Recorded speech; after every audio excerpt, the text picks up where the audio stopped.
Hello, welcome everyone to From the Ground Up. We are a sponsored podcast by Grit Daily. We talk to entrepreneurs out there about the companies that they're working on and what they're doing in the world. And the idea is hopefully that entrepreneurs out there can get an idea of how to run their businesses better after they listen to our guests. Today, I'm joined by Gaurav.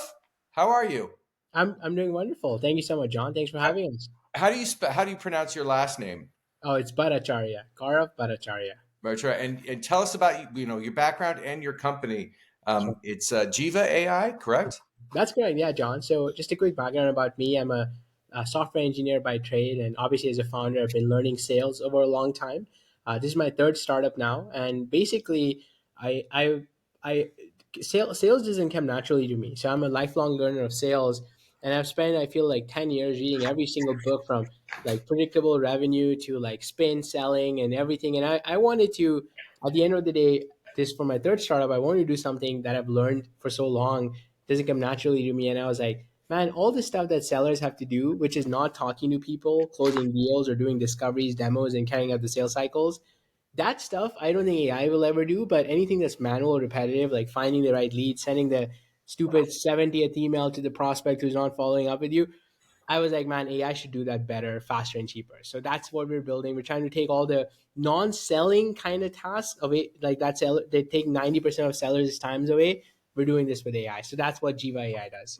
Yeah, no, I was going to say you definitely come across as a pretty sociable guy. So it I doesn't. appreciate it. Yeah, Yeah. I mean, sale. You say sales doesn't come naturally, but I'm kind of sold on you already. I appreciate it. One, thanks. I got to tell mom today. That's great. So okay, so how did you first get interested in AI, and Yeah. then sort of tell me how you sort of took AI and sort of wanted to apply it to sales. Oh yeah, totally. So I'll start from the very beginning, John. I come from. I think we were talking about this right before, like recording the podcast. Come from New Delhi originally. I was born and raised in a very blue collar family.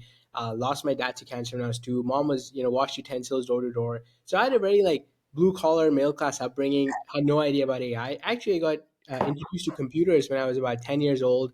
We got an old Windows PC. My older brother was into programming, so I started coding when I was 10. Built my first video game at 12, and then I discovered the online world of Reddit and Quora, and this was like very new. It was starting at that time, and like I obviously lied, and I was like, yeah, of course I'm 21 years old, right? Or yeah, I was in all these forums, and all people could talk about was machine learning, and that was like the new concept that was trending at that time. Obviously, it wasn't AI as we know it today, and I just got hooked on it. I wanted to understand what it is, what the future is going to look like, and I started coding at like a young age. And my first startup was a machine learning startup, hardcore ML, very different than the AI today. Actually, the AI today is much better. It's so funny. Like I feel like we spent years and years building something that would just do barely like like anything you can ask from chat gpt, the simplest stuff. Like I felt it took so much time, but I think that's how far we have come along.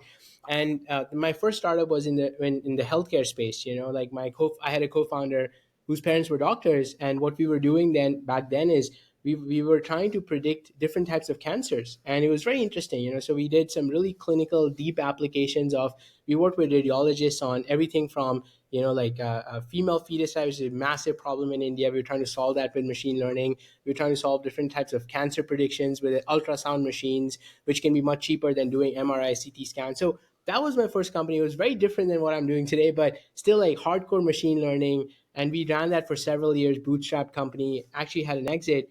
And then I had an opportunity. My company that acquired us moved me out to the US, and I came to Los Angeles. We were talking about that too. I came to Santa Monica, and I was hooked. I was like, man, this is amazing. I love the weather. I love the food. I was Mhm. actually like eating pancakes, which is not a thing in India. I was eating pancakes, and I was like, Really, man, pancakes aren't a thing in India?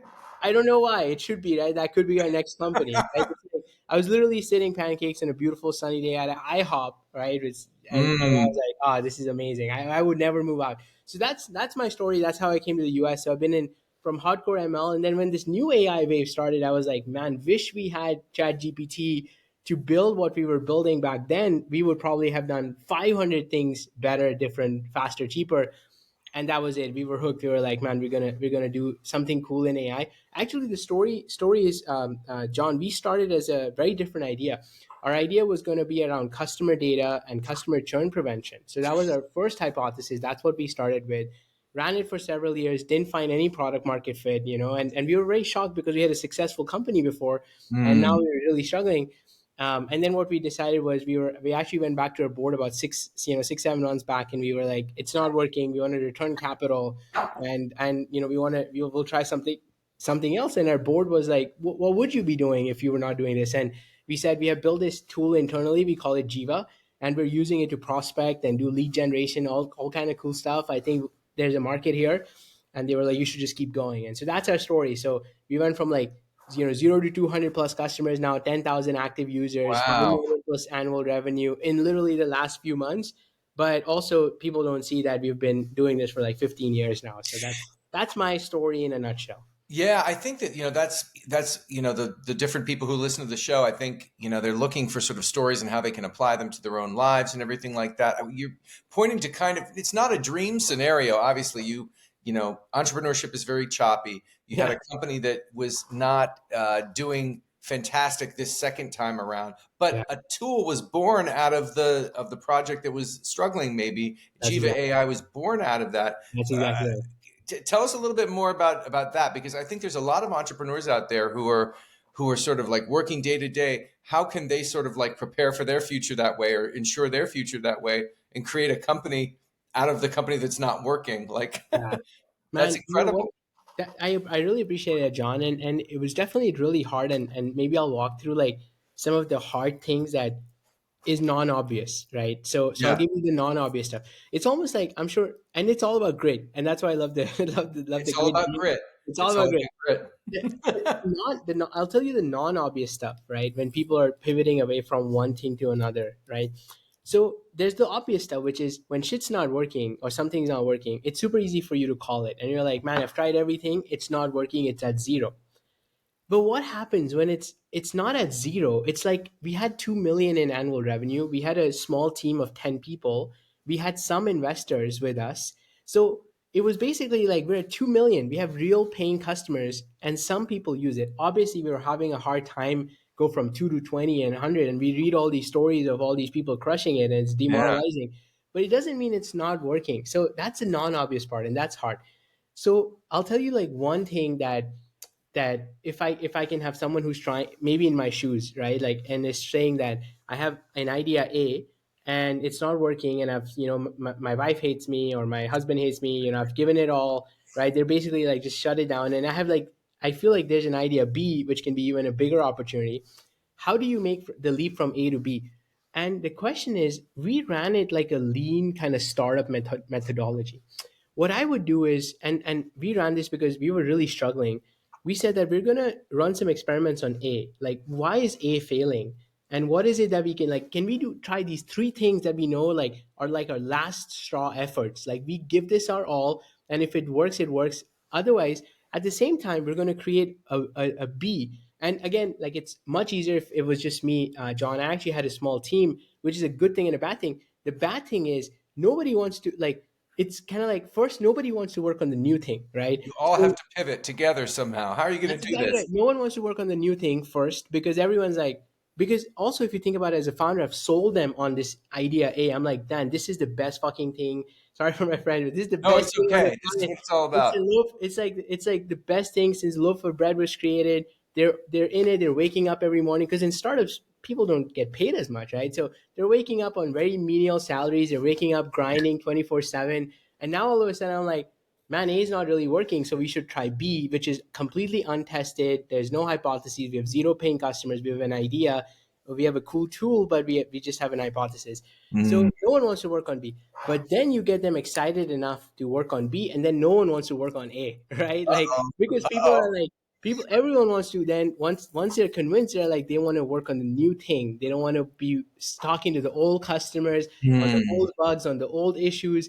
So what I did was I created two groups, right? Small groups, three people each. One group was called Keep the Lights On. It's like, you guys have to keep serving the old customers, otherwise you have no money. Like, if we don't get paid, if we don't figure this out, then we're all out of money. and there's a small team called B, which is their purpose is to find product market fit for the second idea. So all you do is make hundreds of cold calls, talk to as many right qualified people as possible to pitch this, whether they'll pay for it or not, whether they have actual dollars towards it or not. So I ran it like a machine, and it was very, very hard, but I feel that's the right way to do it, and we got some enough signals on B. Like we had people who were like, we'll pay for this today. And we were like, prove it, pay us, like, Mhm. and we'll build this for you. And we got 10 customers who believed in us and our idea enough that they were like, we're gonna back you. So we slowly turned the lights off on the first A and then started on B. It would be much easier, John, if I had no customers, no investors, shut it down. But I had customers, investors, team who was already bought in A, and then had to convince all of them, like, trust me, I wasn't able to make this A work, but trust me, I'm going to make He B is work, really which great. even I don't know if it's going to work or not, right? So Mm. that's hard. So I know I'm Well, going into this stuff, but let's go straight into B. I mean, you've already given us review really quickly what B is, which yeah, is Jiva AI, yeah, and exactly. it's agentic sales help basically. But talk to me more about that, and Yeah. sort of give me an example of how sales teams can use it. Okay, so super easy platform. We've built it in a way. There's tons of tools out there already. So I'll give examples. There's Zoom Info, biggest player in the space to find leads. There's enrichment teams, as they call it. Either it's in-house, which could be like RevOps or sales operations in-house in a company, or it could be like, let's say, people who are in India or Bangladesh. Right? There's like junior people help outside, which is cleaning data, finding the right emails, doing research Mm. on simple tasks like this, and building lists. Then there's like outreach platforms like Outreach Automation, Outreach IO, there's SalesLoft. What we did is, man, there's so much tooling. Let's do it. Let's rebuild this from agentic, and let's do it in a single place in a natural language like interface. So imagine you come in, John, and a seller can basically just type in and say, here's my ideal customer profile. I'll sell to VPs of sales in San Francisco, in California, people in financial services with more than 5,000 employees. Here's an example of a couple of personas. Like, here's my current customers. Now go build me a great list. It's going to take like a day or two, or maybe like exaggeration, maybe like a few hours, but it's going Yeah, to get back with 500 names of highly qualified individuals that it knows, finds the right emails, does research on them, matches your persona or not. So really good lead list. Then yeah. I can go and say, okay, this is awesome. These 500 people look good. Maybe these 400 out of 500 people look good. Now here's the messaging that has worked for me. Here's the campaigns I've done. Here's the kind of outreach I look for. Here's what triggers interest from people. Now go draft me a sequence. Like, write me 20 emails or 5 emails, 3 LinkedIn messages, create a campaign for me. So the AI will do it and will personalize it enough. So then I can start reaching out to people like automatically from my behalf. And all the rep has to do is just say, proofread, approve, send, proofread, approve, send. So that's like the outbound use case. There's tons of use cases like this. Like, there's inbound management, there's a chat bot, there's all of these things that help you get to a conversation. And after that, we feel the rep can take over, because I don't think people buy from people they trust, right, John? So I don't think we're there yet where we can have an, if I was an AI right here and your listeners would be like, man, this is like a waste of time, I don't want to listen to this podcast. I don't think we're there yet. I don't think we're ever going to get there until humans stop buying stuff. I don't Mm. think sellers are going to get replaced. That's my hypothesis. So everything that's like manual repetitive tasks that takes a lot of time, we're just letting AI do it. And that's like how sales teams and sellers use our product right now. Yeah. What are some big misconceptions about AI in sales? Right. The agents. People are hearing about agents. A lot of people don't really understand quite what it is. Yeah, There's a for lot of sure. misconceptions about AI in sales. How do we 100%. overcome them? Ooh, what a great question. Um, Man, there's hype cycles, John. I feel like there's hype cycles because ChatGPT as a product is so good, right? I don't know if you use it every day. It's a really good product. Maybe. It's a I great do. product, I use it. Yeah. right? Or it could be any version, Perplexity, Claude. People are hooked on whatever they are hooked on, Grok, Mm. right? But it's such a great product for just $20 a month, right? Or Mhm. maybe even cheaper, right? The free versions are good. So what Yeah. ends up happening is all these agentic startups promise the world because they have to, right? It Yeah. sucks. Like, if I empathize with the founders, I'm like, man, I totally understand, because you're trying to sell something that is not $20 a month, that is 2,000 a month, 5,000 a month, even 10,000 a month, right? Like, whatever you're trying to package. Now is it really 50 times better, 100 times better? So what ends up happening, John, is there's a lot of over promise and a lot of under delivering of value. I think that's what's happening right now. There's a hype cycle until it catches up to it. But there's some use cases that are very hard to do for ChatGPT. For us, as an example, is finding the right in contact information. As an example, right? It's really hard for them to do it because they want to be GDPR compliant. They're not going to give you someone's email. They're not going to give you someone's phone number. And then Hmm. how do you tie that back into giving good information, then writing good personal emails for someone, or enriching data with more research about that person? There's like nuances that we have found that we know ChatGPT does much better. We don't want to compete with them, and stuff that they would never touch or they don't want to touch, and that we can like double down on in that agentic flow basically. And all that an agent is, John, in my opinion, I think that's a question I get a lot. What an agent, John, is that instead of giving just one answer, it can actually do tasks for you. So it can chain a lot of things together. So imagine going to ChatGPT and saying, "Okay, find me flights to from LA to San Francisco." It can do that for you. But now you can say, "Find me flights from LA to San Francisco and make sure that I get business class. Make sure there's seats available. Now go find stuff like only Alaska, and then go like book this trip for me. Give me a confirmation email. Put it on my calendar." Now that's agentic for you. Got it. Yeah, it's interacting with all these different programs all around That's one exactly right. particular mission. So the sales representative of the future. Well, let's tell me what the sales representative looks like right now, sort of, Oh, and what does it look like a couple years out, or even 5 years out? Can we even see that horizon, or is it too far? that's a great question. I love that question, John. So what I feel is we're almost like Back to the Future is one of my favorite movies. I don't know if you've Oh seen Back. yeah, no, excellent. Yeah, So what I feel is the sales rep of the future is actually what the seller was back in the 90s. That's kind of what I feel. And I'll tell you what I mean. yeah. When sales started, we had one person who's the owner or the founder who's selling, and let's say then they hire like a few salespeople to do it, right? So there's a playbook. We know how it works. Three or four core sellers come in, and all they're doing is they're grinding every day. They're finding good leads through networks, word of Mm. mouth, right? All that stuff. Then they're working the leads, closing the deal, managing the customer. And then somehow the software industry screwed it up all up. They were basically like, no, no, no, we're going to do it better. We're going to do it the predictable revenue way. We're going to have the MDR, the market development rep, SDR, senior BDR. We're going to have the AE, junior AE, senior AE, staff AE. Then we're going to have like a post sales solutions architect. We're going to have blah, blah, blah, Ah, yeah, implementation support, customer support. To only manage a $20,000 deal, now you need like an army of people, right? yeah. And the people are so maniacally focused on what they're good at. And one thing that they're good at, they can't do anything else, which is unfortunate, but that's how the industry trained the reps of like from like 2000 to 2025. The seller from the future, I feel, is we call in engineering, we call it a full stack engineer. It's like this engineer is great at back end programming. They can do Python all day. They don't know how to do UI and design, but with AI they can do UI and design, and Mm. they can also do integrations work. They can do DevOps. They can also upload stuff to the cloud. That's exactly what's going to happen with sales reps. We're going to have a full stack rep, right? Still can be junior, mid level, senior, but one person who's able to source deals, work deals, get opportunities, close deals, manage pipeline with the help of AI, close maybe implement customers, get them started so they're seeing value. That's what's happening in the future. I cannot deny it. I'm already seeing it in the best reps are doing it. I think that's the future with AI getting better and better. We're going to get towards more full stack sales rep, like full stack engineers. Yeah. Do you ever see, a question that somebody out there might ask would be, do you ever see the point in the future where AI takes over? There's just an AI sales person. Does that ever happen, or no? It's always I going don't to see it. be. I can't see it. The only reason, John, is because I feel like the trust doesn't come maybe for $100 deals, $200 deals for like very simple questions when the customer is ready to buy and all they want is to ask some very nuanced questions that they just want to quickly get, and maybe the AI is trained enough to get on the phone, look like me, talk, and you can ask questions, they can respond. There's startups who are doing that.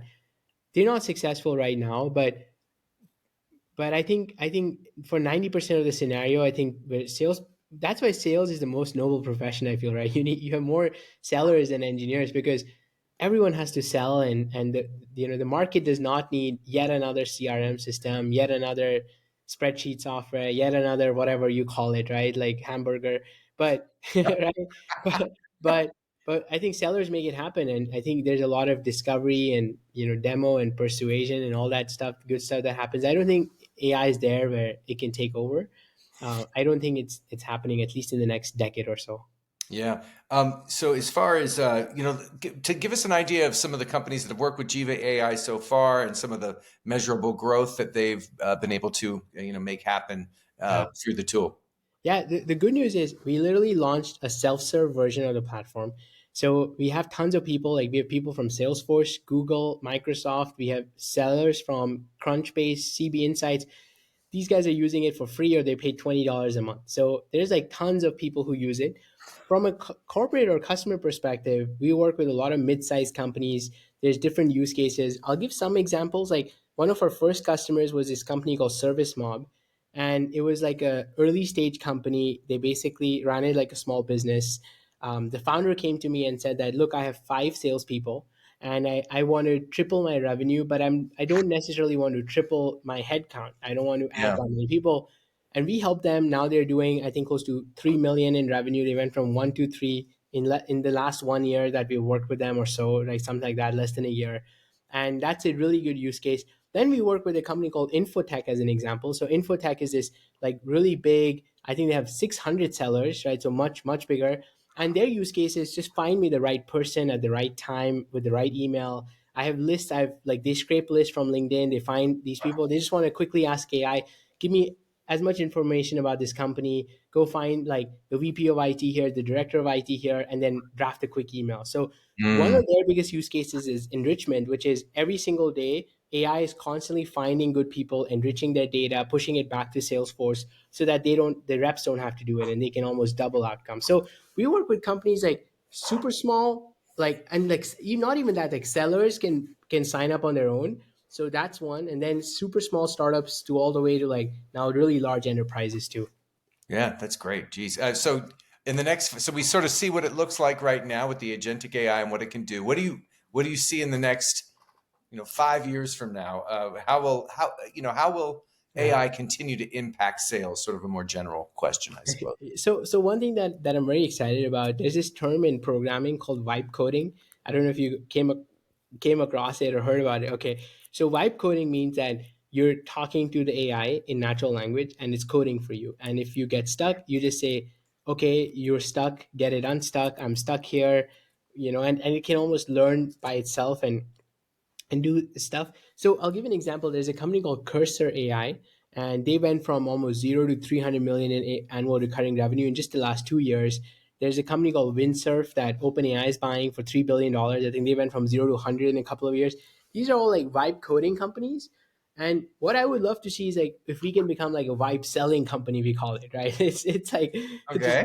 one person who's going in, who's just prompting AI 24/7. They're obsessed with selling. They're basically saying, okay, go do deep research on this person, go find me this guy, go now find information about this company, go do research on this customer, and give me all the case studies. And okay, now line up some meetings for me for Tuesday. I'm going to be in San Francisco. Go and line up 5 meetings for me. And we're not there yet, but that's where I see the future going. Is like just like it's vibe selling. You should. I bet your listeners would have heard this concept, but I would love to create Jiva into like what Cursor has done for coding. I would love to create something like that for sales and sellers. I think that would be really cool. And yeah, it sounds like you have a direction that you're moving in, so that's very interesting. One final question. I could talk to you for a long time, Oh, but we gotta keep it bite sized, man. There's the short attention span is a challenge out there for yeah. podcast listeners. But for new businesses, folks who are just starting out and they want to try and integrate AI into their sales strategy, what are some little first steps that you would recommend?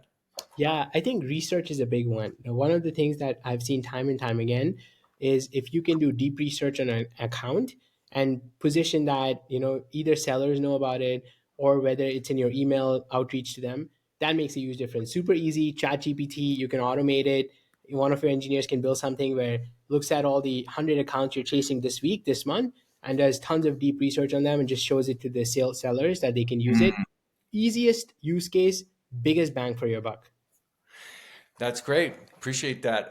Okay, so Gaurav, just real quickly, give us information on Jiva, where people can find it, how they can contact you or whoever they need to contact to check out Jiva.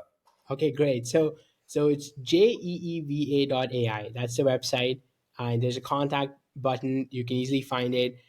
My name is Gaurav. I have a very easy email because I have a very hard name. It's g@jiva.ai. And I reply to every single email I get. So email is great. If you can actually spell my name on LinkedIn, you can put it there. And I would love to get connected. LinkedIn's like something that I spend a lot of time on these days. I'm Nice. excited, so I'd love to talk to any of the listeners. Not even just talk about trying to sell our product to you, but what's it like being a founder, where AI is headed, what's happening in the world of sales and other things. I'd love to connect with folks. Yeah, no, that's smart because these days, if you're going to try and expand your business, it gets, sales gets involved, and you are an expert in sales, that's for sure. And I'm sold. I love it, John. Yeah, it's 10,000 hours. I went from like Yeah, not knowing anything about sales to trying. It still doesn't come naturally to me, but I think that's what makes it fun. That's what makes me a lifelong student of sales. that's a great lesson for all the entrepreneurs listening, is just to be a lifelong student. Um, and we appreciate having you on the show, Gaurav Bhattacharya It's of Jeeva AI. Great to have you. Thank you so much, John. It was a pleasure.